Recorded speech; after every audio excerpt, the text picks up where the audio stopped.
दोस्तों नमस्कार। ध्रुव राठी का एक और वीडियो हाल ही में रिलीज हुआ है और उसमें ध्रुव राठी ने एक वरिष्ठ पत्रकार को जवाब दिया है। मेरे को लगता है पत्रकारिता का जो पतन होना था वो एकदम गर्त में जा चुका है और जो वरिष्ठ पत्रकार सत्ता की पैरवी करता है और वो ये कहता है कि लगता है कि भारत के अंदर नेगेटिविटी लोगों को दिखाई दे रही है।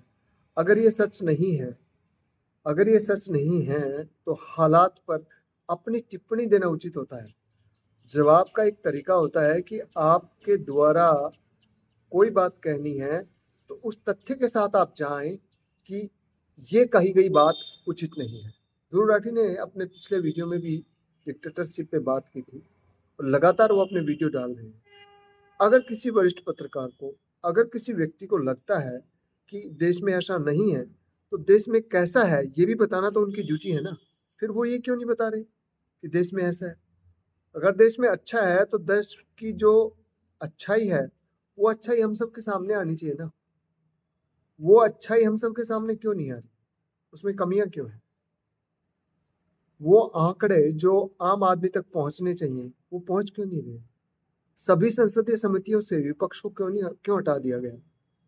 जो पहले योजना आयोग होता था, आपको पता है योजनाएँ पंचवर्षीय बनती थी और उन पंचवर्षीय योजना में तय होता था कि इस योजना को हम आगामी पंचवर्षीय योजना तक संपन्न कर लेंगे और बिल्कुल ट्रांसपेरेंसी होती थी। बताया जाता था कि इतना पैसा लगेगा और अगर अगली पंचवर्षीय योजना में उस प्रोजेक्ट को ले जाते थे तो ये बताया जाता था कि इस प्रोजेक्ट में इतनी कमी रह गई है और आगामी बजट ये रहेगा। लेकिन अब क्या है, एक नीति आयोग तय कर दिया गया। तो इनकी नीतियाँ, रीतियाँ, मनमर्जियाँ, खुदगर्जियाँ लगातार चलती रहेंगी और लोग इनकी पैरवी करते रहेंगे। सत्ता को ये एक चस्का पड़ गया है कि आपको कुछ बोलने की आवश्यकता नहीं है। लोग ही अपने आप ब्लड भिड़ के मर जाएँगे और चुप हो जाएँगे। इसमें सबसे बड़ा उदाहरण आप देख सकते हैं, मणिपुर पर आज तक केंद्रीय सत्ता का एक शब्द नहीं आया है। तो इससे बदतर और क्या डेमोक्रेसी का अंत आप चाहते हैं? देश का मुखिया देश में हो रहे घटनाक्रम पर कुछ बोलता है तो उसको कोट किया जाता है, उसको दुनिया देखती है। अब इनकी इन्हीं करतूतों के कारण यदि जर्मनी, अमेरिका और संयुक्त राष्ट्र संघ में कुछ बातें उठती हैं भारत के प्रति, तो वो कहते हैं कि भारत को बदनाम किया जा रहा है। अगर भारत को बदनाम किया जा रहा है, तो भारत को आप श्रेष्ठ बना दीजिए, जिससे बदनाम करने की किसी की हिम्मत नहीं पड़ेगी। आप वर्ल्ड वाइड जो इंडिकेटर्स हैं, वर्ल्ड वाइड जो संस्थाएँ गरीबी से लेकर और महँगाई तक, बेरोज़गारी से लेकर हैप्पीनेस तक अपने आंकड़े जारी करती हैं और उन आंकड़ों में आप अपने आप को कहाँ पाते हैं? और बांग्लादेश जब आपको ये कहने लग जाए कि सब अपनी साड़ियाँ जला दीजिए अपनी पत्नियों की, उसके बाद आप हमारा विरोध कीजिए। फिर आपके पास रह क्या जाता है? कुछ समझ नहीं आ रहा क्या? अगर समझ नहीं आ रहा, तो आने वाली पीढ़ियों को अपने सामने होने वाले अत्याचारों को देखेंगे, तो आप पछता रहे होंगे और तब तक बहुत देर हो चुकी होगी। ध्रुव राठी अगर कोई काम कर रहे हैं, तो ध्रुव राठी की कमियों को गिनाइए आप, कि ध्रुव राठी यहाँ गलत बोल रहे हैं, आंकड़े ये कह रहे हैं। और सत्ता के जो आंकड़े हैं, वो तो गुलाबी सपने होते हैं, हम सब जानते हैं। और एक वरिष्ठ पत्रकार यदि किसी नौजवान के आंकड़ों से सहमत नहीं है, तो उस बात को ज़ाहिर करे ना। पिछली बातों को आप उदाहरण मानकर उन काल और परिस्थितियों को बिना समझे वर्तमान से तुलना करेंगे, तो भविष्य क्या होगा इस देश का? जानते भी हैं आप? इस पर कभी सोचा भी है आपने? ये देश भगत सिंह का ऐसे ही नहीं हो गया था। आज ये देश भगत सिंह का नहीं रहा।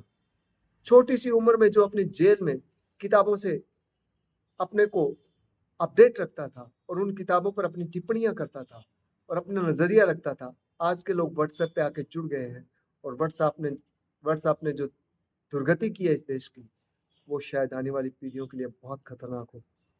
जितना जल्दी हो उसको समझ जाओ, तार्किक हो जाओ, बातों को समझना सीखो, सत्ता और आम नागरिक के लिए जन कल्याणकारी योजनाओं की तुलना करना सीखो, उनकी सोशल ऑडिट करना सीखो। मैं बार बार कह रहा हूँ कि सच क्या है सामने आ जाएगा। ये नहीं है कि किसी पोस्टर में जिस महिला को प्रधानमंत्री के साथ दिखाया गया है, वो महिला खुद कहती है कि मैं तो किराए के मकान में रहती हूँ। किसी ब्रिज को अगर बिल्कुल चमकीला दिखाया गया है, तो बाद में पता लगता है वो ब्रिज स्पेन से उठाया था।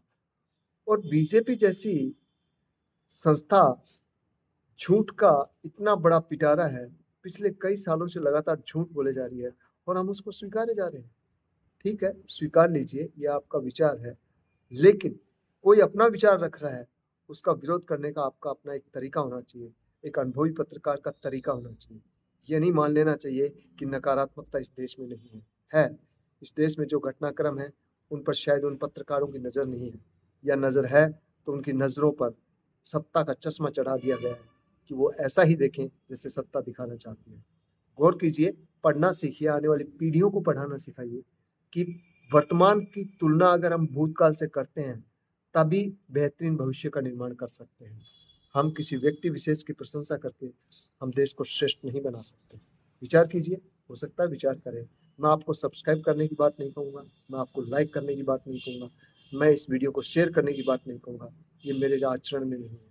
अगर आपको लगता है कि आपका भविष्य बचना चाहिए, तो आप अपनी बातें लोगों से कीजिए, छोटी-छोटी मीटिंग कीजिए, फ़ोन पर कुछ बातें कीजिए कि ऐसा हो रहा है यार, ये हुआ क्या? क्या आप सच मानते हैं कि लास्ट जो सत्ता का खेल था, इलेक्टोरल बॉन्ड वाला बिल्कुल सही है? अगर बिल्कुल सही है तो फिर हम क्यों बात कर रहे हैं? हम क्यों बात कर रहे हैं? हमें पता है कि एसबीआई क्लाइंट था। हमें पता है कि क्लाइंट की तरफ से पैरवी कर रहा है, वकील कहता है जून में देंगे हम रिपोर्ट, लेकिन वही एसबीआई 2 दिन में सारी रिपोर्ट दे देता है। तो ये सब चल क्या रहा है? किसका दबाव एसबीआई पर रहा होगा? वकील ने कितने अतिरिक्त पैसे लिए होंगे? जो देश के साथ सचमुच गद्दारी है, जो जनता की सूचनाओं के साथ सचमुच गद्दारी है, जो सत्ता के प्रति वफादारी है, इसको समझने की कोशिश कीजिए। धन्यवाद।